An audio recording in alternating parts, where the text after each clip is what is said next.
Welcome everyone to another deep dive. Today we are looking at the skin, our body's primary armor. It is so much more than just a covering. Sarah, why don't we set the stage for our listeners? Happy to. We divide the skin into two primary components, the avascular epidermis and the deep, highly vascularized dermis. For boards, remember the epidermis is stratified squamous epithelium, while the dermis is connective tissue, providing structural integrity and blood supply. Think of the epidermis as the paint on a car and the dermis as the steel frame underneath. The paint takes the weather, but if you dent the steel, you have a structural problem. Why does this matter clinically? Well, think about superficial scrapes versus deep lacerations. A surface scratch doesn't bleed because the epidermis has no blood vessels. If you're bleeding, you've hit the dermis. That is a perfect clinical touch, Con. Let's get specific for the exam.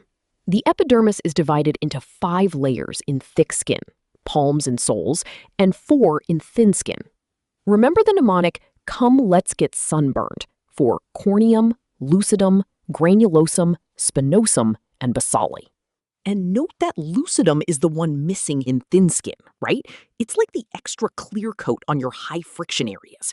Now, why does this matter clinically for something like psoriasis or wound healing? If you understand the turnover rate from the stratum basale up to the corneum, you understand why treatments for these conditions often target the speed of keratinocyte proliferation. Exactly. And let's pivot to the dermis. It's essentially 2 layers, the papillary and the reticular. The papillary layer is loose connective tissue, while the reticular layer is dense, irregular connective tissue. This density is what gives us the tensile strength required for surgical suturing. Right, and those tension lines, Langer's lines, are crucial.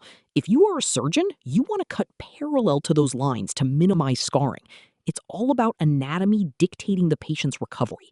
That is why I always tell my students, when you are choosing your specialty, be the doctor of choice for your patients by mastering these structural basics.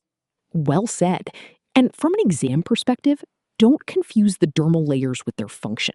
The papillary dermis contains the Meissner corpuscles for light touch, while the reticular layer houses the deeper structures, like Pacinian corpuscles for deep pressure and the hair follicles. I love the neuroanatomy overlap there. It's like a built-in sensory array. Why does this matter clinically? Consider a patient with diabetic neuropathy. Their ability to perceive those pressure changes is compromised. Their skin might be anatomically intact, but the connection to the brain via those dermal receptors is failing. Excellent point. Let's also address regional thickness. Eyelids have the thinnest epidermis, while palms have the thickest. This affects everything from topical drug absorption to local anesthetic efficacy. If you apply a potent corticosteroid to an eyelid, you will see systemic effects much faster than on the palm due to that epidermal barrier difference. That's high-yield gold right there. Students, if you remember nothing else, remember that anatomy dictates pharmacology. If the epidermis is thin, your absorption profile changes drastically. Precisely. Also, recall that the dermis is the reservoir for appendages, sweat glands, sebaceous glands, and hair.